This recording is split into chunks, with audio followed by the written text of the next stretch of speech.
Eu convido você a abrir a palavra de Deus, a Escritura Sagrada, no Evangelho de Jesus segundo Marcos. Marcos, capítulo 5. Esse é o texto para a nossa meditação, reflexão nessa noite. Estamos aí há alguns domingos meditando e refletindo na palavra de Deus.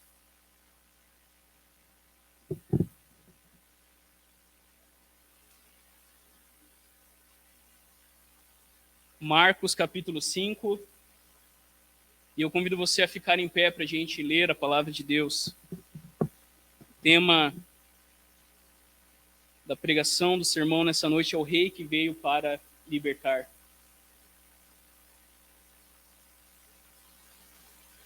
A palavra de Deus diz assim, ouça com fé a palavra de Deus. Jesus e os seus discípulos chegaram ao outro lado do mar, a região dos Gerazenos. Assim que Jesus saiu da barca, um homem vindo do cemitério e possuído por um espírito impuro foi ao encontro dele. Morava em meio aos túmulos e ninguém conseguia segurá-lo, nem com correntes. Muitas vezes já o tinham prendido em correntes e algemas, mas ele arrebentava as correntes e quebrava as algemas, e ninguém conseguia dominá-lo.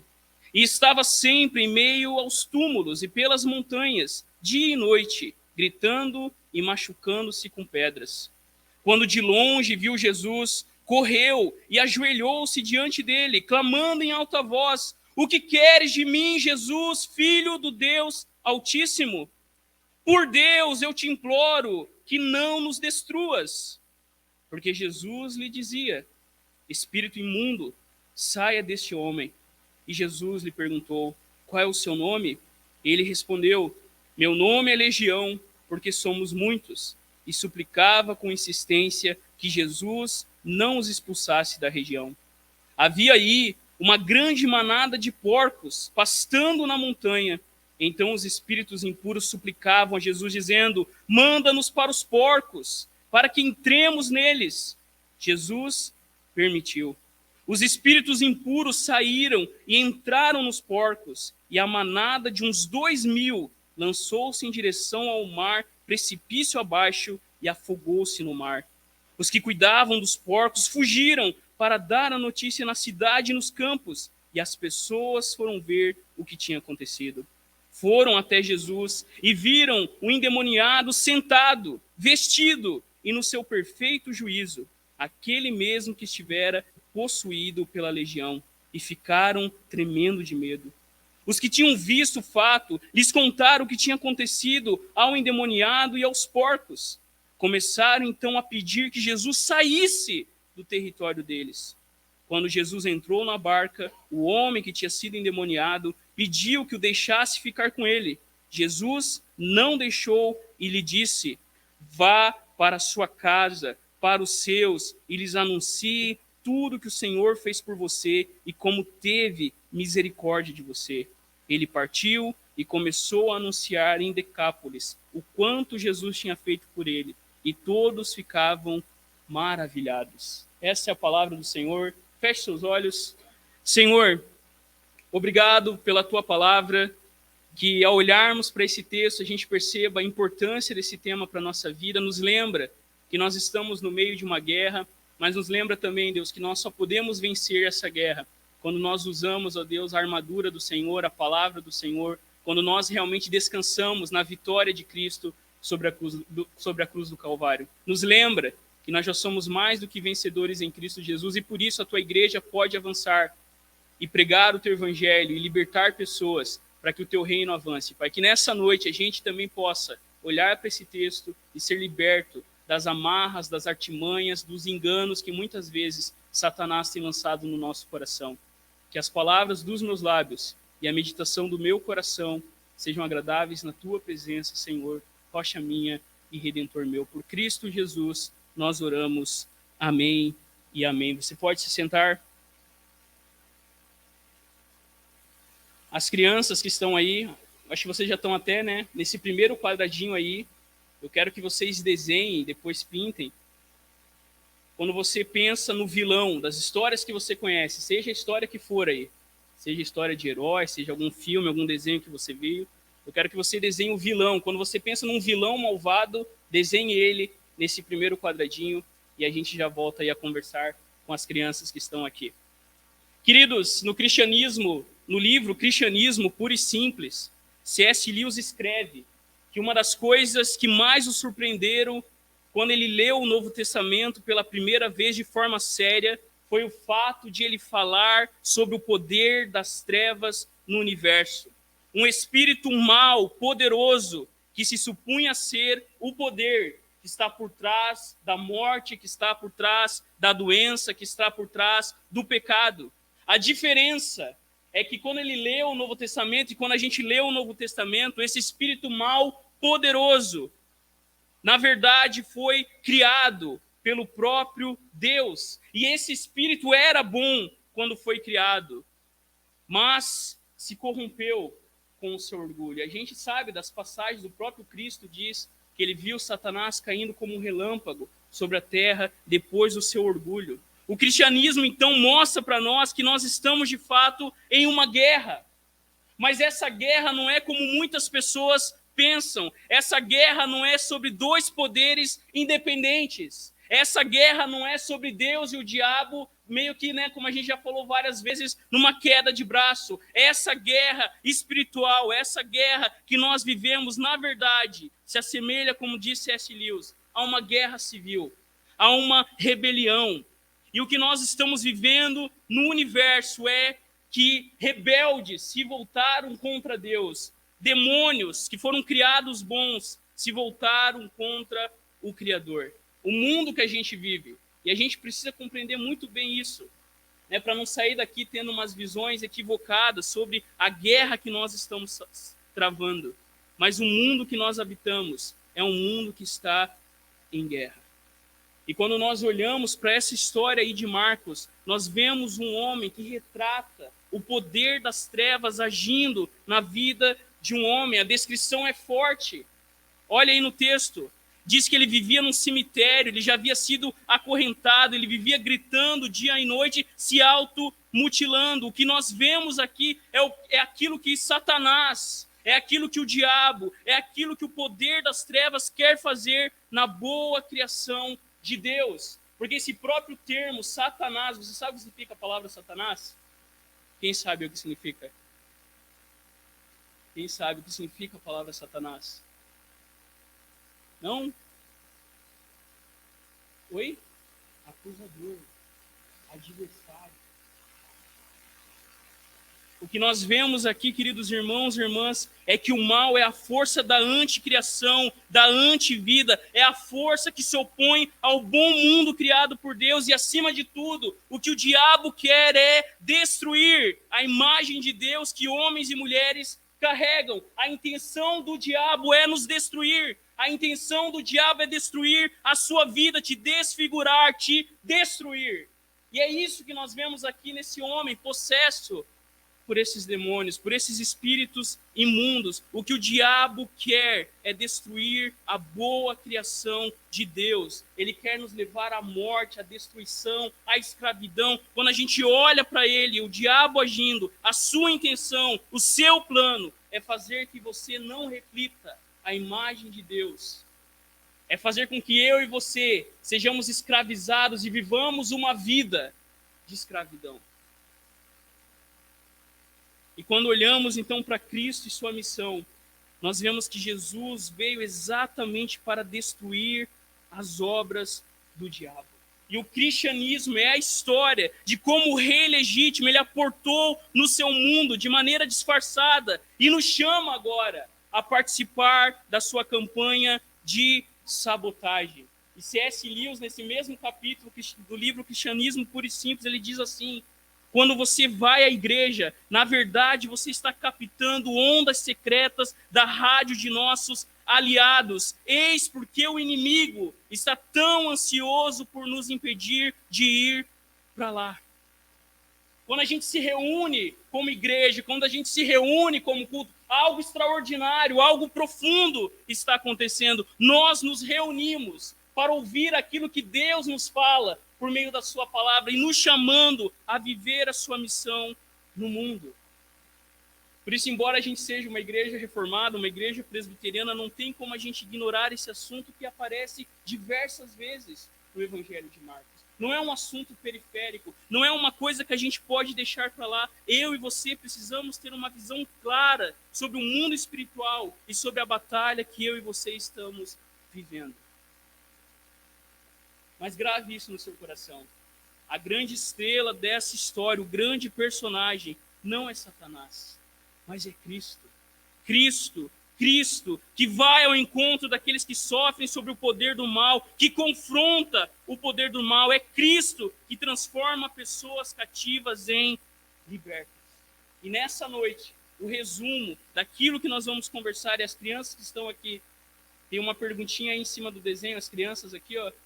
O sermão hoje é sobre, vocês vão escrever aí, Jesus é o Rei cheio de misericórdia e autoridade, que liberta pessoas e faz delas sinais do seu reino. Cristo Jesus é um Rei cheio de misericórdia e autoridade, que liberta as pessoas e faz delas sinais do seu reino. Amém? Olhe para o texto, veja comigo a primeira verdade. A primeira verdade que a gente vê aí no texto é que esse rei ele vai ao encontro daquele que sofre. Na semana passada, os irmãos lembram? Jesus ele atravessa aquela tempestade e a gente acha que ele estava apenas dormindo no barco, né? Ele entrou no barco apenas para descansar, mas na verdade a intenção de Jesus era atravessar o mar da Galileia para se encontrar com esse homem que estava sofrendo. Jesus estava indo para o outro lado do mar da Galileia para ir ao encontro daquele que sofre. Cristo está em missão e a sua missão é destruir as obras do diabo. Jesus então chega na terra dos Gerazenos, que ficava a leste do mar da Galileia, e lá naquela cidade, Jesus começa a anunciar e pregar o reino de Deus.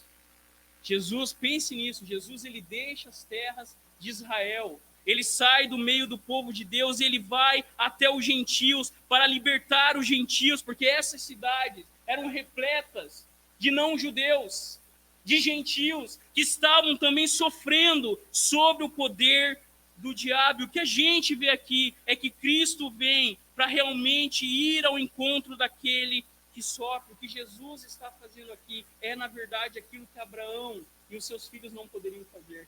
O que Jesus está fazendo aqui é cumprindo a promessa que Deus tinha feito para Abraão há muito tempo atrás. Qual que era a promessa? Em ti serão abençoadas todas as famílias da terra. Não só os judeus serão libertos, mas também os gentios, aqueles que estavam longe de Deus, aqueles que eram estranhos, e é atrás desse homem que Jesus vai atrás. Olha no texto, mal eles chegam, esse homem possuído por espírito imundo vem ao encontro de Jesus dos túmulos. Uma outra coisa interessante que a gente percebe no livro de Marcos é que o inferno está desesperado. Nunca teve tantas comitivas infernais na Galileia do que quando Jesus apareceu anunciando o reino de Deus. Porque desde a derrota de Satanás, do diabo, lá no deserto, quando Jesus derrota o diabo pela palavra de Deus, todos os demônios, todos os anjos caídos, todos os espíritos imundos sabiam que a vinda de Jesus era o anúncio de sua destruição. Os demônios, os espíritos imundos estavam apavorados. E aqui novamente é isso que nós vemos, porque mal foi Jesus descer do barco, esse homem possuído por esse espírito imundo vem dos túmulos ao encontro de Jesus. O inferno estava desesperado porque eles sabiam que a hora da cruz estava chegando e na cruz Deus derrotaria o poder das trevas. As crianças que estão aqui nesse segundo quadradinho, eu peço que vocês desenhem Jesus no meio de um cemitério. Não é um lugar que a gente vai muitas vezes, né? É um lugar que nos dá medo, principalmente à noite. Mas desenhem Jesus no meio de um cemitério e um homem acorrentado e machucado. Façam esse desenho aí. Um cemitério, Jesus no meio desse cemitério com um homem machucado. Olha o versículo 3 a 5. Marcos conta com detalhes qual era a condição daquele homem. Olhe na sua Bíblia. aquele homem estava isolado, ele vivia em um cemitério. Lembrando que para os judeus isso já era um absurdo. Viver no cemitério era realmente como se essa pessoa estivesse amaldiçoada por Deus. E Jesus vai até este lugar para lembrar aquele homem que Cristo havia vindo ao mundo para aquele que sofre. Aquele homem não tinha família, aquele homem não tinha amigos, aquele homem não tinha vida social. Uma outra coisa que Marcos mostra aí para a gente é realmente isso que o texto quer mostrar, que aquele homem havia sido preso por correntes e algemas. E a ideia aqui do texto, quando diz ali no nosso texto que as pessoas tentaram dominá-lo, a ideia é aqui realmente de que aquele homem era como um animal selvagem.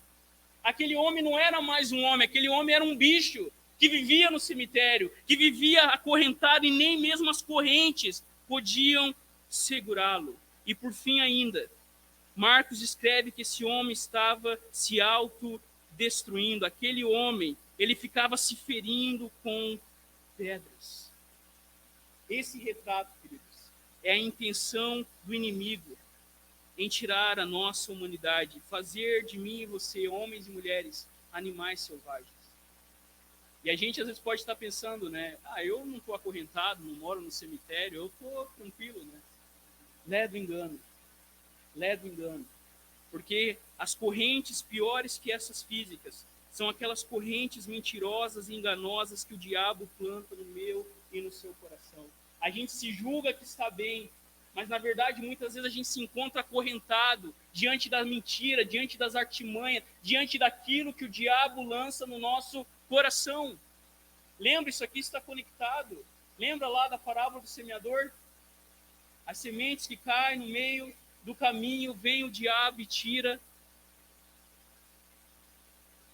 Quantas mentiras, quantas correntes espirituais eu e você muitas vezes estamos vivendo. O que o diabo quer fazer é destruir a minha vida, é destruir a sua vida. O que o diabo quer fazer é destruir o seu casamento. O que o diabo quer é destruir os nossos filhos, é destruir a igreja de Cristo. Esta é a intenção do diabo e ele faz isso enganando as pessoas. Dizendo que casamento não é bênção, dizendo que filhos não são bênção, dizendo que uma vida com Deus não vale a pena. São essas mentiras enganosas que o diabo vai plantando no nosso coração, pouco a pouco, até o ponto de repente, eu e você chegarmos no estado de miséria que esse homem também chegou. Guarde isso no seu coração. Cristo veio para nos libertar das correntes e das algemas que o diabo tenta lançar no nosso coração. Cristo veio para aquele que sofre, para aquele que está numa situação que as pessoas olham e não conseguem nem mais ver a humanidade da pessoa. Porque é isso, a intenção do diabo é nos fazer menos humanos. A intenção do diabo é que eu e você não reflitamos a imagem de Deus no casamento, na família, na criação dos filhos, porque o que ele quer é destruir, perverter a boa criação de Deus. Mas olhe para o texto, queridos, veja a segunda verdade. Esse rei, ele confronta também o poder do mal. Olhe no texto a partir do versículo 6. O texto diz, quando de longe viu Jesus, ele correu e prostrou-se diante dele. Enquanto as pessoas nem sequer conseguiam segurar aquele homem, quando ele vê Cristo, aquele homem corre e se prostra diante de Cristo. E apesar disso parecer adoração, os demônios aqui não estão adorando a Cristo, porque eles não estão fazendo isso de coração. O que os demônios estão fazendo aqui é reconhecendo a autoridade de Jesus. Eles reconhecem que estão diante do próprio Filho de Deus. E não é estranho que à medida que Jesus confronta o poder das trevas, é pela boca dos demônios que a gente vê Cristo sendo testemunhado. São os demônios que reconhecem que Jesus é o Filho de Deus. São os demônios que reconhecem que ali estava aquele que destruiria definitivamente o poder do mal para enganar as nações.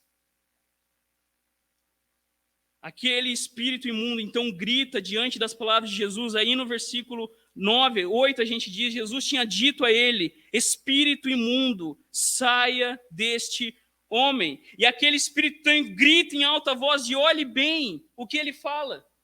O que você quer comigo, Jesus, Filho do Deus Altíssimo?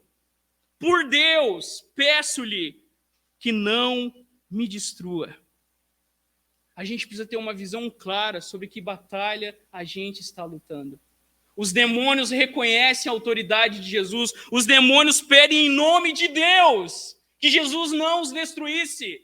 Eles não pedem em nome de Satanás, eles não pedem em nome do diabo, porque eles reconhecem que a única autoridade, que o único poder no universo é Deus. E o diabo e seus anjos serão destruídos apenas pelo sopro de Cristo. Por isso que a gente não pode, queridos irmãos e irmãs, como C.S. Lewis também diz, a gente não pode ir para os dois extremos. Não é assim? Tem gente que vê o demônio em tudo. A minha conta está no vermelho, estou usando cheque especial, a culpa é do demônio, mas o demônio não usa o teu cartão de crédito, não é? É você que usa. Aconteceu uma coisa, foi o demônio. Quando na verdade é falta de conversão. Quando na verdade é, como diz Tiago lá na sua carta, antes de dizer resista ao diabo, submeta-se a Deus. A nossa parte é se submeter a Deus e a sua vontade, porque muitas vezes, isso que eu vou falar é sério, é poderoso, é forte e até é difícil de falar, o diabo nas nossas vidas somos nós mesmos.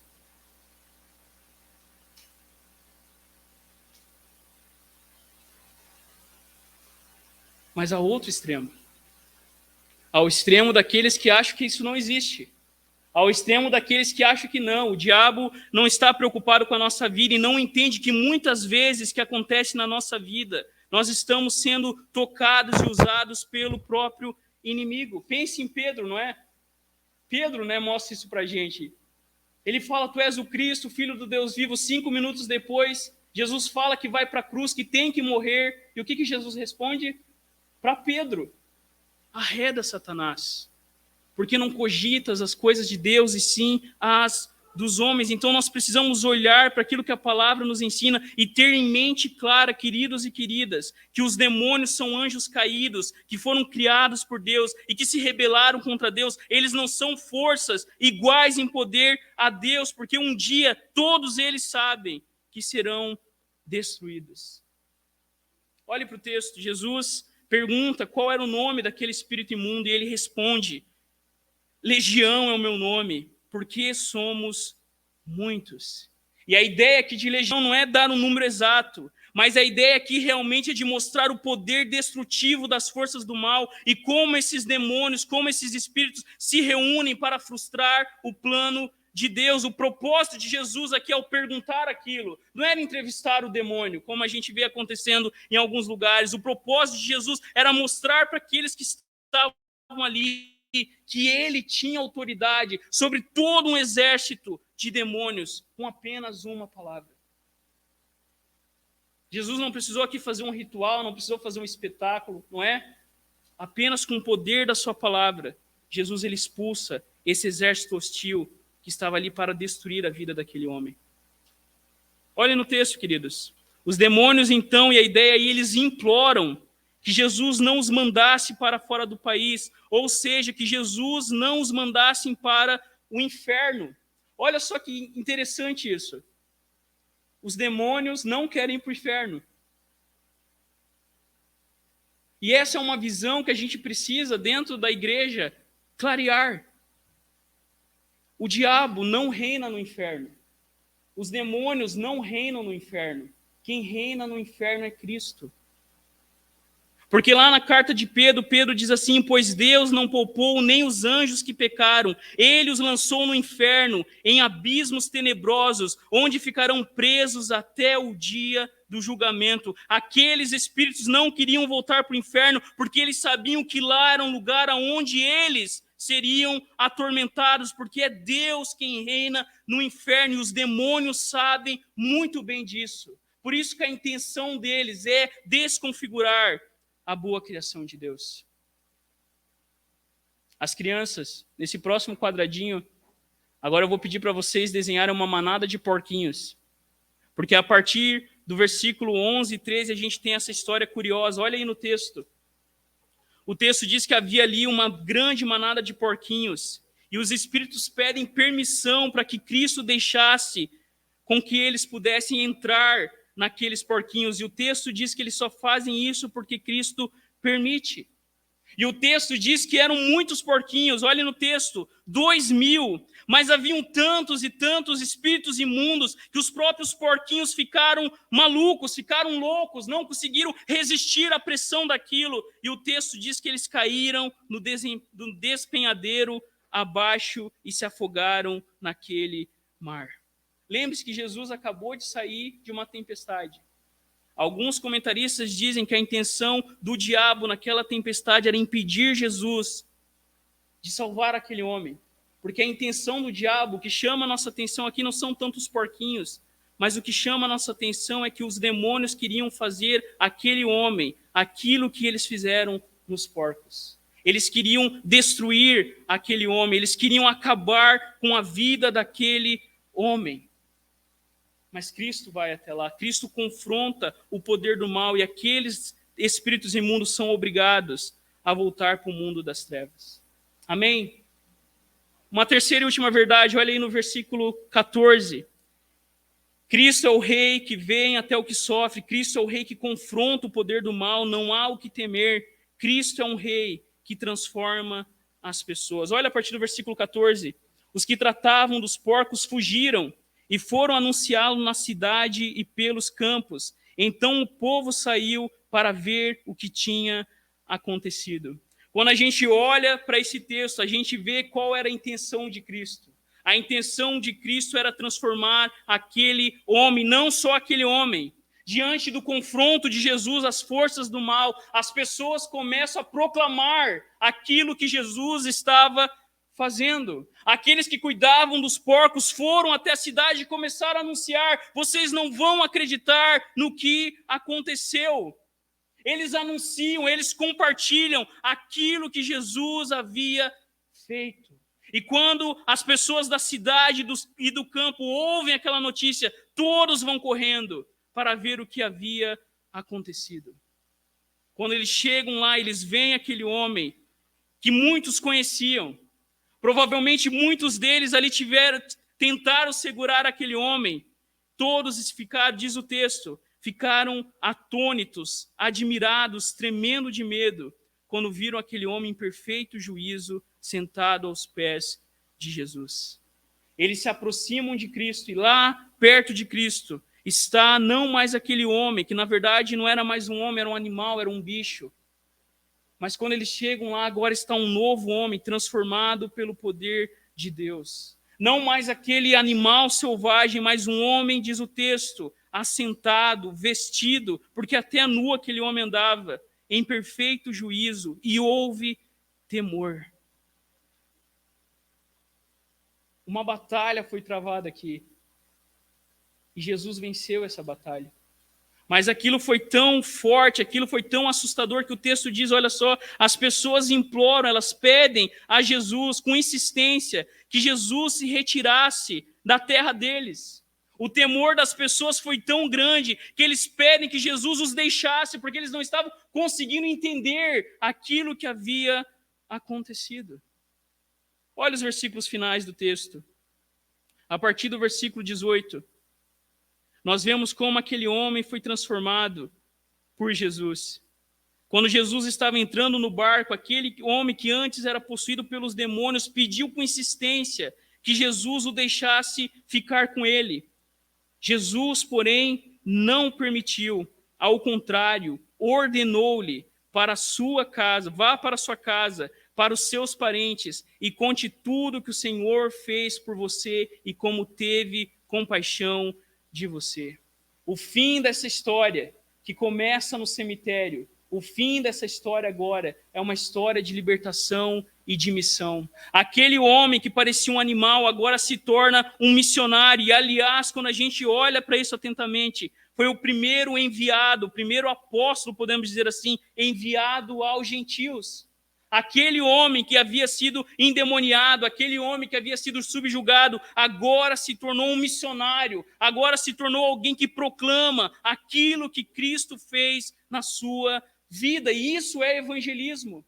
Evangelismo é você compartilhar com as pessoas aquilo que Cristo fez na sua vida antes. Como a gente sabe naquela outra passagem, eu era cego, mas agora vejo.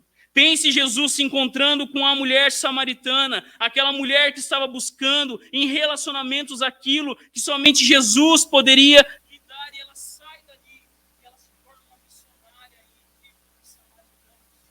Ao se encontrar com Jesus, nós somos libertos para viver a missão de Deus. Porque olha o último versículo.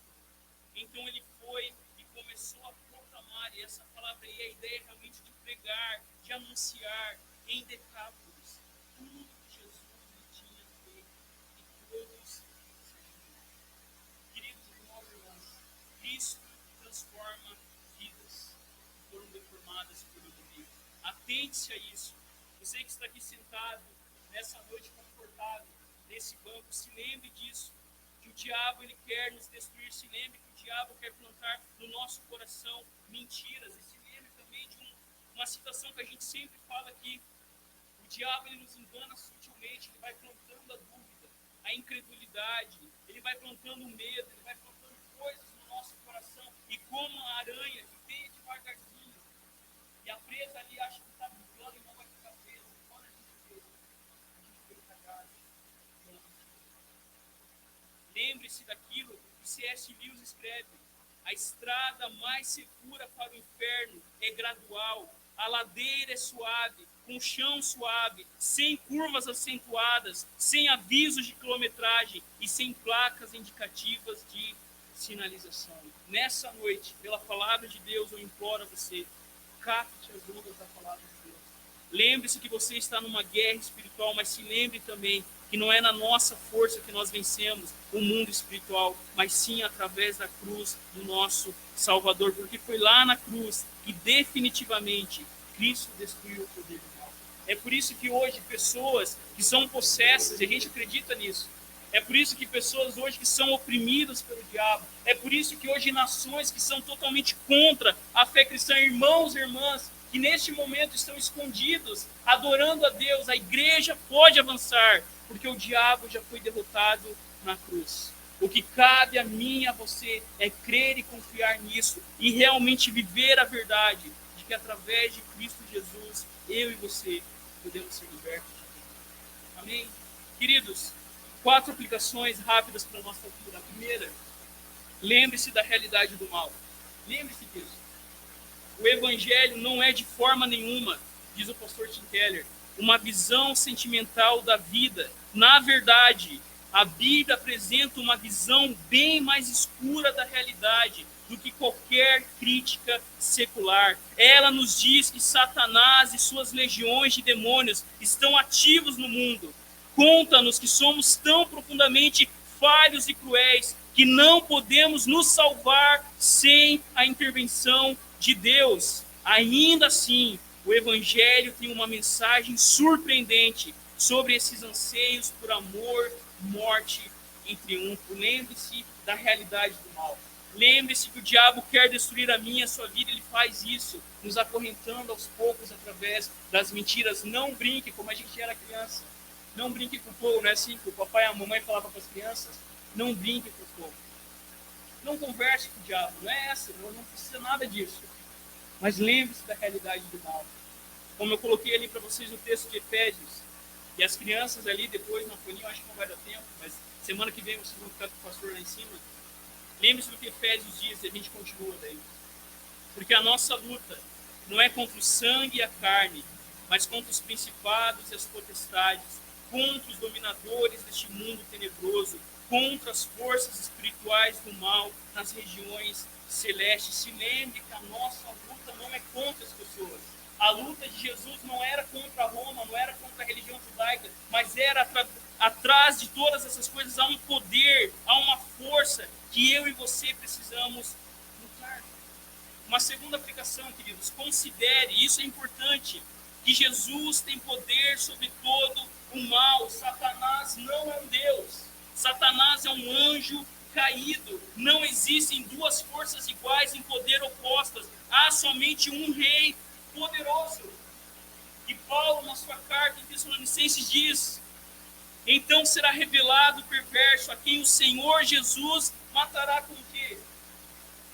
Com o sopro da sua boca. E destruirá Satanás pela manifestação de sua vinda. Lembre-se disso, a igreja pode avançar, o seu casamento pode ser transformado, os seus filhos podem ser alcançados, porque na cruz Satanás já foi derrotado.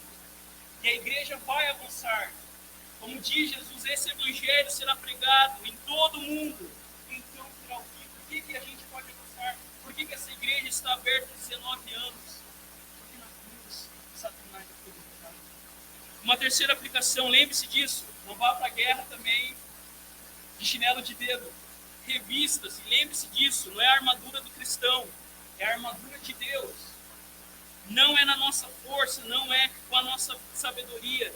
Paulo diz, por isso peguem toda a armadura de Deus, para que vocês possam resistir no dia mal e depois de terem vencido tudo, permanecer inabaláveis. As crianças estão com o desenho ali, olhem ali. Portanto, fiquem firmes, cingindo-se com a verdade, vestindo a couraça da justiça, tenham os pés calçados com a preparação do evangelho da paz, que é o que aquele homem fez, segurando sempre o escudo da fé, com a qual poderão apagar todos os dardos inflamados do maligno. Usem também, olha como isso é importante, o capacete da salvação. Por que capacete da salvação? Porque o que o diabo mais quer colocar é dúvida na nossa cabeça sobre quem Deus é, sobre o caráter de Deus e sobre a segurança que a gente tem em Cristo. Por isso, visto o capacete da salvação e a espada, como que a gente vence o diabo, como que a gente vence o mundo, como que a gente vence o pecado? Com a palavra de Deus. Ore em todo o tempo no Espírito, com todo tipo de oração e súplica. Para isto, vigiem com toda perseverança e súplica por todos os santos. Orem por essa igreja, ore pelo seu irmão, persevere em oração, porque cada um de nós estamos em uma batalha diária. Orem, queridos, orem pela pregação, orem pelo pastor, orem pelo ministério de música, orem pelas nossas atividades que acontecem aqui. Você que pode, que mora perto, principalmente, venha na quarta-feira orar. 3, 4 pessoas vêm aqui orar na quarta-feira e a gente vai continuar orando. Mas você que pode, coloque lá na sua agenda. Não seja, queridos, em nome de Jesus, crente domineiro. Se você pode, estou falando a você que está impedido, que tem curso, vem orar aqui na quarta-feira. Porque essa batalha é vencida através da oração. E a última aplicação, conte tudo que o Senhor fez, como teve compaixão de você, proclame a vitória de Cristo. E como Lutero costumava dizer, venha, vamos cantar um salmo e envergonhar o diabo. Conte aquilo que o Senhor fez, proclame a vitória de Cristo, porque eu e você somos também, em Jesus, temos a realeza, que significa também que cada um de nós tem autoridade para lutar e derrotar o mundo, a carne e o diabo. Amém? Cante a vitória de Cristo. Vamos, como o próprio texto diz, foi na cruz que o diabo foi humilhado. Feche seus olhos. Coloque a sua vida, o seu coração diante do Senhor. Lembre-se que Cristo está aqui. E Ele olha para você não apenas como um pecador, mas também como alguém que sofre. Mas lembre-se, queridos, que em Cristo somos mais do que vencedores. Porque é Cristo que vence por nós. Clame a Deus em favor da sua casa, clame a Deus em favor do seu casamento. Mas clame e ore com confiança na certeza de que a vontade de Deus é que as nossas vidas demonstrem quem Deus é. Que o nosso casamento demonstre a glória de Deus. Que a criação dos nossos filhos, das pessoas que estão sobre a nossa responsabilidade, demonstrem a glória, o poder libertador de Cristo. Se alguma coisa tem te prendido, tem te amarrado, em nome de Jesus, clame ao Senhor. Porque como nós cantamos, o sangue de Cristo foi derramado para que a gente fosse livre, livre. E o nome de Cristo está acima de todo nome.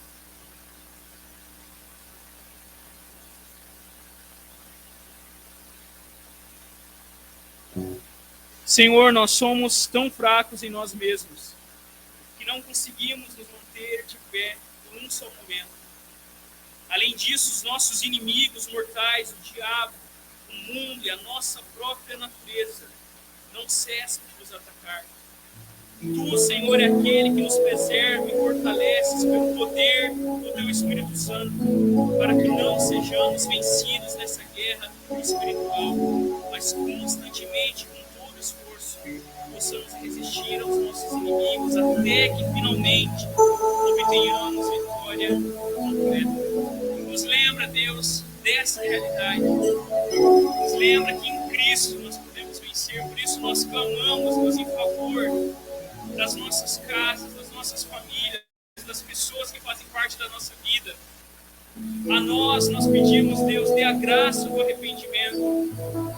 Mas se há, Deus, algum intento, algum dardo do diabo, em nome de Jesus, nós clamamos pedindo, Senhor, liberta-nos, para que possamos correr bem a carreira que nos está proposta. Que a gente seja, Deus, missionários, que a gente compartilhe a tua vitória na cruz, que a gente anuncie que Satanás já foi derrotado. E por isso a igreja vai avançar. Faz de nós, Senhor, missionários, aquilo que o Senhor fez na nossa vida. Em nome de Jesus, que a gente não fique acuado com medo, mas que a gente possa, Deus, enfrentar com a armadura do Senhor essa batalha. Em nome de Jesus. Amém e amém.